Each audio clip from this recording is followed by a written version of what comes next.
Hi, welcome to my channel. Today we look at Ruben Amorim, the new head coach of Manchester United, and his task ahead.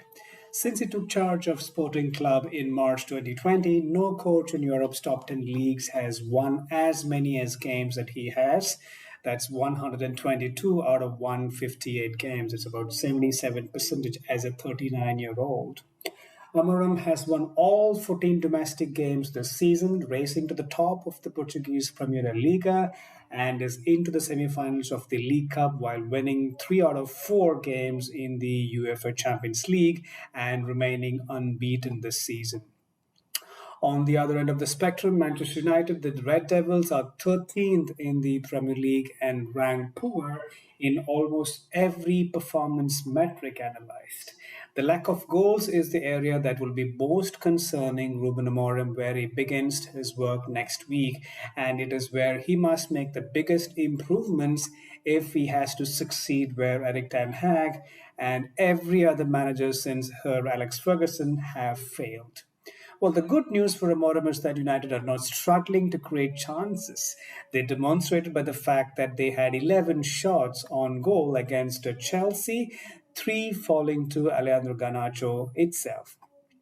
In their previous encounter, league game against West Ham, they had as many as 18, and many of them were very clear cut chances, such as Diego Dallo missing an open goal and Garnacho hammering against the bar. Well, it seems like a good choice that Manchester United have chosen Ruben Amorim as he's the ideal man to help them to address their shortcomings in attack. His sporting side scored 96 goals last season, 19 more than their nearest challengers, Benfica. And they've been even more prolific this campaign, netting 35 times in their opening 10 games. That's more than 3 goals per game.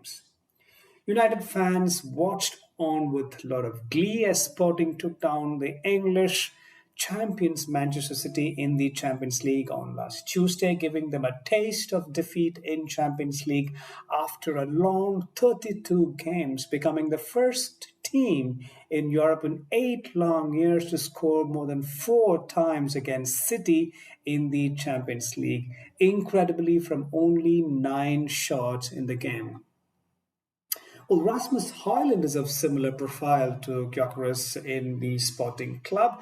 Last year, he demonstrated his knack for running behind defenses and scoring in his Old Trafford Champions League debut against the Turkish champions Galatasaray.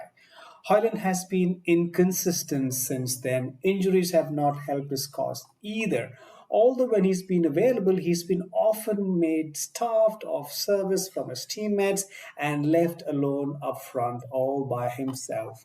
Seems like Manchester United often do not make use of his qualities. He's been mostly asked to hold the ball up rather than offer him opportunities to latch onto it with the pitch in front of him and the goal. Well, the buying potential over guaranteed talent is the norm of top clubs today. And Manchester United have also failed to get the best out of their players who looked certain to succeed, such as the English Jadon Sancho, Mason Mount, the Brazilian Casemiro, the French Rafael Varane, and the Portuguese great Cristiano Ronaldo.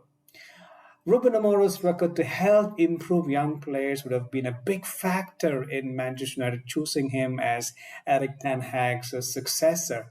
And Gyökeres is his latest hit. His list continues with talents developed such as Nuno Mendes, Manuel Agate, Matthias Nunes, João Paulinho, Pedro Porro, Paulinho, and the list continues. They generated more than £300 million for his club. Well, Manchester United are a very rich club. They don't want a high windfall from these kind of transfer, but they will definitely love it as well if that helps the club's financial situation. Instead of turning players into cash cows, Amorim's task now is to get players the club have already invested heavily to show their value for the club. It begins with Højlund and Xerxes. If Amorim can get them scoring at a similar rate to Gyökeres, then he will be well off on his way to making United great again, which has not been the case for the last 13 long years since Sir Alex Ferguson retired as the manager of Manchester United.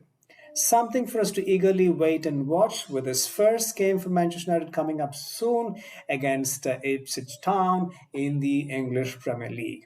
Well, that's it from my side. Please provide your comments, likes, share, and subscribe to my channel for more such reviews. Until next time, take care.